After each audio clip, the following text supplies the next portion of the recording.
Sir Vallabhaneni వంశీని arrest చేయడానికి పోలీసులు గాలింపు చర్యలు చేపట్టారని మొన్నటి నుంచి కూడా మనం వింటూ ఉన్నాం సార్.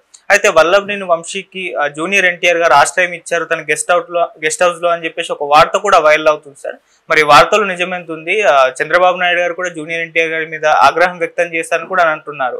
ఎందుకు మరి ఇప్పటి వరకు వల్లభనేని వంశీని పట్టుకోలేకపోతున్నారు పోలీసులు? దీనికి కారణం ఏంటి? వల్లభనేని వంశీది విచిత్రంగానే ఉంది. నిజానికి ఆయన్ని తెలుగుదేశం ఆఫీస్ మీద దాడి కేసులో, గన్నవరం తెలుగుదేశం ఆఫీస్ మీద దాడి కేసులో 71వ నిందితుడిగా చేర్చారు. ఆల్రెడీ దాంట్లో 19 మందిని అరెస్ట్ చేశారు. వాళ్ళని ఈ మధ్య పేర్ని నాని లాంటి వాళ్ళు వెళ్ళి పరామర్శించి కూడా వచ్చారు జైలుకి. ఇప్పుడు దాంట్లో లేలా ప్రెబ్డే లాంటి వాళ్ళు కోర్టుకు కూడా వెళ్ళారు ముందస్తు బెయిల్ కోసం. అది ఈరోజు విచారణ కూడా ఉంది కోర్టులో. సో ఈ నేపథ్యంలో వల్లభనేని వంశీని పట్టుకోవడానికి హైదరాబాద్లోకి కొన్ని బృందాలు, పోలీస్ బృందాలు వచ్చి వెతుకుతున్నట్టు చెప్తున్నారు. ఈ నేపథ్యంలో కొత్తగా ఒక న్యూస్ నిన్న ఈవినింగ్ నుంచి వైరల్ అవుతుంది. ఆ న్యూస్ ఏంటంటే వల్లభనేని వంశీకి ఒక తెలుగు హీరో ఆశ్రయం ఇచ్చాడు. ఆయనకు సంబంధించిన ఒక గెస్ట్ హౌస్ గచ్చిబౌలి ప్రాంతంలో ఉంది, అందులో ఉంచాడు వల్లభనేని వంశీని అని ఒక వార్త వైరల్ అవుతుంది. అయితే ఆ తెలుగు హీరో ఎవరో కాదు, జూనియర్ ఎన్టీఆర్ఏ అని తెలుగుదేశం వర్గాలు ఒక న్యూస్ని స్ప్రెడ్ చేస్తున్నాయి. నిజానికి తెలుగు హీరో ఇచ్చాడా, అది జూనియర్ ఎన్టీఆర్ అనేది ఎవరికి తెలియదు. ఇది గెస్ వర్కే. ఎందుకు గెస్ వర్క్ అంటే ఆయన హైదరాబాద్లో ఉన్నాడు, ఎట్లా తప్పించుకోగలుగుతున్నాడు అంటే జూనియర్ ఎన్టీఆర్ ఇచ్చి ఉండొచ్చు. ఎందుకంటే జూనియర్ ఎన్టీఆర్కి వల్లభనేని వంశీ, కొడాలి నానిలు చాలా క్లోజ్ ఫ్రెండ్స్, అది అందరికీ తెలుసు కూడా.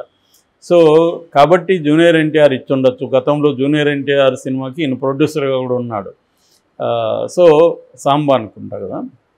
సో అందుకని జూనియర్ ఎన్టీఆర్ఏ ఇచ్చి ఉండొచ్చు అని నిజానికి చెప్పలేము. వల్లభనేని వంశీకి సినిమా ఇండస్ట్రీలో చాలామందితో పరిచయాలు ఉంటాయి. ఆయన సినిమా ఇండస్ట్రీ వాళ్ళ ద్వారా ఉన్నాడా, అసలు హైదరాబాద్లో ఉన్నాడా, దుబాయ్లో ఉన్నాడా అనేది కూడా ఇంకొక టాకు. నిజానికి ఆయన అమెరికా వెళ్ళాడు, మళ్ళీ రాలేదని ఒక టాకు. అయితే ఆ మధ్యంతా 2 రోజుల ముందు అంతా తెలుగుదేశం మీడియాలో బ్రేకింగ్ న్యూస్ వచ్చింది, వల్లభనేని వంశీని అరెస్ట్ చేసేసారని. సో ఏదేమైనా వల్లభనేని వంశీని అయితే సీరియస్గానే ఉన్నారు. ఎందుకంటే లోకేష్ అనేక సార్లు ఓపెన్గానే చెప్పాడు, మేము అధికారంలోకి వస్తే వల్లభనేని వంశీకి భయం అంటే ఏందో నేను చూపిస్తానని, కడ్రాయితో పరిగెత్తిస్తానని, ఇలాగ రకరకాలుగా వల్లభనేని వంశీకి వార్నింగ్లు ఇచ్చారు. అది కూడా ఎందుకు ఇచ్చాడనే దానికి కూడా మనకి ఆబ్వియస్ రీజన్ ఉంది. ఎందుకంటే లోకేష్ పుట్టుకను గురించి, చంద్రబాబు ఆయన భార్య భువనేశ్వర్ గురించి ఒక బ్యాడ్ కామెంట్స్ వల్లభనేని వంశీ చేయడం అందరికి తెలుసు. సో ఆ కాంటెక్స్లో చంద్రబాబు ఏడవడం, ఆ వీడియోలంతా వైరల్ అవ్వడం ఇవన్నీ తెలుసు. దాంట్లో వంశీకి అన్ని వైపుల నుంచి వ్యతిరేకత వచ్చింది. అది ఆ స్థాయిలో పర్సనల్గా వెళ్ళి మాట్లాడడం కరెక్ట్ కాదని. సో అప్పటి నుంచి కూడా తెలుగుదేశం వాళ్ళందరూ కూడా వల్లభనేని, కొడాలి నాని మీద పగతో రగిలిపోతున్నారు. సో ఇప్పుడు వాళ్ళకి అధికారం ఉంది, ఆల్రెడీ డే 1 నుంచి రివెంజ్ మోడ్లకి ప్రభుత్వం వెళ్ళిపోయింది. వైసీపీ వాళ్ళ మీద దాడులు చేస్తున్నారు. నిన్న కూడా నంద్యాల సీతారామపురంలో సుబ్బరాయుడు అనే అతన్ని, వైసీపీ అతన్ని అతి దారుణంగా చంపారు. తర్వాత జగంపేటలో ఇంకొక అతని మీద దాడి చేసి చంపాలని ట్రై చేశారు. ఇవి నిరంతరం జరుగుతూనే ఉన్నాయి. దాని మీద జగన్ కూడా ట్వీట్ చేశారు లేటెస్ట్గా. సో ఈ కాంటెక్స్ట్లో వల్లభనేని వంశీని వాళ్ళు ఖచ్చితంగా వదిలిపెట్టరు. ఖచ్చితంగా ఇది రెడ్ బుక్ రాజ్యాంగమా ఇంకొక పేరు ఏది పెట్టినా వాళ్ళు పొరకలేదు. ఎందుకంటే గతంలో 5 ఏళ్ళ జగన్ పరిపాలనలో కూడా ఇదే మోడ్ నడిచింది, అదేమీ భిన్నంగా లేదు. జగన్ దానికంటే వీళ్ళు ఎక్కువ చేయగలుగుతున్నారు. ఎందుకంటే జగన్ కంటే వీళ్ళకి బలం ఎక్కువ ఉంది, మీడియా బలం ఉంది, వీళ్ళకి సపోర్ట్ సిస్టమ్స్ ఉన్నాయి. కాబట్టి అప్పట్లో ఎవరెవరు బాధలకు గురయ్యారు ఆ కక్ష ఇప్పుడు రివర్స్లో తీర్చుకుంటున్నారు. మళ్ళీ రేపు జగన్ వస్తే ఇదే జరుగుతుంది. 2014 నుంచి 19 వరకు తెలుగుదేశం పీరియడ్లో వైసీపీ వాళ్ళ మీద ఇదే పద్ధతిలో జరిగింది. దానికి రివర్స్గా 2019 నుంచి 24లో వైసీపీ ఇదే చేసింది. దానికి మళ్ళీ ప్రతిక్రియగా వీళ్ళు ఇప్పుడు కూడా ఇదే చేస్తున్నారు. మళ్ళీ ఒకవేళ పొరపాటున వాళ్ళు వస్తే అదే చేస్తారు. ఇది ఒక రివెంజ్ సర్కిల్. ఈ సర్కిల్లో వల్లభనేని వంశీ అయినా ఇంకొకరైనా ఫేస్ చేయాల్సిందే. కాబట్టి దీని నుంచి నేర్చుకోవాల్సింది ఏంటంటే మనం పర్మనెంట్ అధికారంలో ఉంటామని ట్రై చేయడం రాంగ్. ఎవరికైనా అధికారం శాశ్వతం అయితే కాదు. ఖచ్చితంగా వాళ్ళకి చాలామందికి వాళ్ళ లైఫ్ పీరియడ్లో ఇబ్బందులు కలగకపోవచ్చు, కొంతమంది కలగచ్చు. కానీ మనకు కలగదు జీవితాంతం అనుకోవడం కరెక్ట్ కాదు. అనుకోని రెచ్చిపోవడం కరెక్ట్ కాదు. వీళ్ళు ఇప్పుడు వల్లభనేని వంశీ అయినా, కొడాలి నాని లాంటి వాళ్ళైనా ఒక నెగిటివ్ ఎగ్జాంపుల్గా నిలుస్తారు.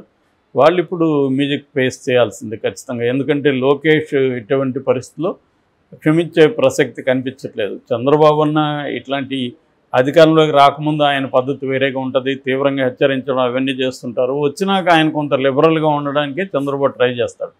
గతంలో కూడా మనకి రాయలసీమలో ఫ్యాక్షనిస్ట్ వైలెన్స్ని కర్బ్ చేయడంలో కూడా చంద్రబాబు రోల్ చాలా ఉంది. ఆయన వైలెన్స్కి ఎక్కువ ఇంపార్టెన్స్ ఇవ్వరు జనరల్గా.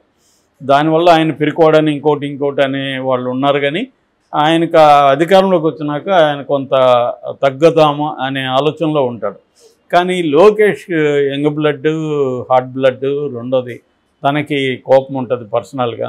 అందుకని ఖచ్చితంగా ఒకవేళ జూనియర్ ఎన్టీఆర్ ఇచ్చుంటే మాత్రం జూనియర్ ఎన్టీఆర్ మీద తీవ్రమైన ఆగ్రహావేశాలు వాళ్ళకు వచ్చే అవకాశం ఉంది. ఎందుకంటే ఆల్రెడీ జూనియర్ ఎన్టీఆర్ పట్ల తెలుగుదేశం శ్రేణులకంతా కూడా వ్యతిరేకత ఉంది. ఓపెన్గా బాలకృష్ణ అని ఐ డోంట్ కేర్ అని చెప్పడం, తర్వాత జూనియర్ ఎన్టీఆర్ పేరుతో ఉన్న బ్యానర్లను తీసేయమని కూడా ఓపెన్గా వీడియోలో రికార్డింగ్లో చెప్పడం, ఇవన్నీ చూసాము. రెండోది, ఇప్పుడు ఇంతకు ముందులాగా జూనియర్ ఎన్టీఆర్ అవసరం తెలుగుదేశానికి లేదు గతంలో. ఎందుకంటే జూనియర్ ఎన్టీఆర్కి కూడా బలమైన ఫ్యాన్ ఫాలోయింగ్ ఉంది. వాళ్ళని ఎందుకు దూరం చేసుకోవడం అనేది స్ట్రాటజిక్గా చంద్రబాబు కానీ లోకేష్ కానీ జూనియర్ పట్ల ఓపెన్గా వ్యతిరేకత కానీ, ఓపెన్గా జూనియర్ ఎన్టీఆర్ని దెబ్బకొట్టాలన్న ప్లాన్లు కానీ లేవు వాళ్ళకి. నిజానికి వైసీపీ జూనియర్ ఎన్టీఆర్ని ఉపయోగించుకొని తెలుగుదేశాన్ని ఇబ్బంది పెట్టాలని ఎక్కడ పోయినా కాబోయే సీఎం జూనియర్ ఎన్టీఆర్ అని, జూనియర్ ఎన్టీఆర్ తెలుగుదేశంలోకి రావాలని స్లోగన్స్ తెప్పించడం, ఇవన్నీ వైసీపీ చేసింది. వైసీపీ దెబ్బకొట్టాలని ఆ వ్యూహాల్ని ప్లాన్ చేసింది. దాన్ని కూడా వైసీపీ మీద వీళ్ళు ఫోకస్ చేశారు. కానీ జూనియర్ ఎన్టీఆర్ ఎందుకు ఖండించట్లేదు? వైసీపీ తనను ఉపయోగించుకుంటుంటే జూనియర్ ఎన్టీఆర్ దాన్ని ఖండించాలి కదా అని ఎక్కడా కూడా చంద్రబాబు కానీ లోకేష్ కానీ మాట్లాడలేదు. వాళ్ళు ఏంటంటే ఒక వ్యూహాత్మక సైలెన్స్ అనేది జూనియర్ ఎన్టీఆర్ పట్ల వహించారు. అప్పటికి కూడా జూనియర్ ఎన్టీఆర్ని ఏదో పద్ధతిలో ఉపయోగించుకుందామని ట్రై చేశారు. అందుకని సీనియర్ ఎన్టీఆర్ జయంతికి కూడా జూనియర్ ఎన్టీఆర్కి ఆహ్వానం వెళ్ళింది. అయితే జూనియర్ ఎన్టీఆర్ ముందు నుంచి కూడా తను తెలుగుదేశంతో అసోసియేట్ కాకూడదు, అట్లాగే వేరే పార్టీకి కూడా తను ఉపయోగపడకూడదు అని సైలెంట్గా తను కెరియర్ మీద ఫోకస్ చేసుకుంటూ వెళ్తున్నాడు. ఎందుకంటే ఇప్పుడు రైట్ టైం కాదు రాజకీయాలకి మనం ఎంటర్ కావడం అనేది తనకున్న ఆలోచన. అయితే ఏదో ఒక రకంగా జూనియర్ ఎన్టీఆర్ పేరు అనేది వస్తూనే ఉంది, ప్రతి సందర్భంలో వస్తూనే ఉంది. సో ఈ కాంటెక్స్ట్లో కూడా ఇప్పుడు మళ్ళీ వంశీకి అతను ఆశ్రయం ఇచ్చాడని ఒక పుకారు అయితే లేచింది. నాకు తెలిసి వంశీకి జూనియర్ ఎన్టీఆర్ ఆశ్రయం ఇస్తాడని నేను అనుకోవట్లేదు. ఎందుకంటే అది పొరపాటున లీక్ అయితే తన కెరీర్కి కూడా ఇబ్బంది అవుతుంది. ఆల్రెడీ తెలుగుదేశాన్ని సపోర్ట్ చేసే అనేక వర్గాలు జూనియర్ ఎన్టీఆర్కి యాంటీ అయ్యి దానివల్ల ఖచ్చితంగా తన సినిమా దీనికి బిజినెస్కి ఖచ్చితంగా ఇబ్బంది అవుతుంది. ఎందుకంటే స్ట్రాంగ్ వర్గాలు ప్రతి చోట ఇతని సినిమా రిలీజ్ని అడ్డుకోవడం కావచ్చు, లేకపోతే ఆ సినిమాకి తమ బ్యాచ్ అంతా పోనీయకుండా అడ్డుకోవడం కావచ్చు, రెండోది నెగటివ్ ప్రచారం చేయడం కావచ్చు, ఇవన్నీ బలంగా చేయగలరు. ఎందుకంటే వాళ్ళ చేతిలో మీడియా ఉంది, అనేక సంస్థలు వ్యవస్థలు ఉన్నాయి కాబట్టి వాళ్ళు బలంగా చేయగలరు. దానివల్ల ఖచ్చితంగా ఇవాళ ఉన్న కాంటెక్స్ట్లో పబ్లిసిటీ అనేది ఒక సినిమాకి very important. Negative talk spread చేయడం వల్ల ఖచ్చితంగా ఆ సినిమాకి ఇబ్బంది వస్తుంది. మరీ ఎక్స్ట్రాడినరీగా ఉంటే ఓకే, కానీ ఒక మాదిరిగా అంటే కొంత పబ్లిసిటీ పుష్ చేస్తే సినిమా ఆడుతుంది అనుకున్న సినిమాలన్నిటికీ ఖచ్చితంగా ఇబ్బంది అవుతుంది. చాలామంది అనుకుంటారు సినిమా బాగుంటే ఎంత నెగిటివిటీ వచ్చినా ఏం కాదని. అది చెప్పడానికి బాగుంటుంది కానీ రియలిస్టిక్ కాదు. రియలిస్టిక్గా పబ్లిసిటీ, పాజిటివ్ టాక్ ఎంత ఇంపార్టెంటో నెగిటివ్ టాక్ పోకుండా చూసుకోవడం కూడా అంత ఇంపార్టెంట్. అందుకని క్రిటిక్స్ మీద కూడా ఎందుకు ఇంత కోపం ఉంటుందంటే వాళ్ళ కోపంలో అర్థం ఉంది. ఎందుకంటే ఫస్ట్ డేనే నెగిటివ్ టాక్ స్ప్రెడ్ చేస్తే చాలామంది ఇవాళ రివ్యూలు చూసుకొని 4-5 రివ్యూలు చదివి దాన్ని బట్టి ఈ సినిమాకు పోవాలా లేదా అని ఆలోచిస్తారు. సో ఈ కాంటెక్స్లో కావాలని ఒక ప్లాన్డ్గా నెగిటివ్ రివ్యూలు కానీ చేయగలిగితే మన జూనియర్ ఎన్టీఆర్కి ఇబ్బందే. కాబట్టి అతను వంశీకి ఇచ్చుంటాడు ఆశ్రమం అని నేనైతే అనుకోవట్లేదు.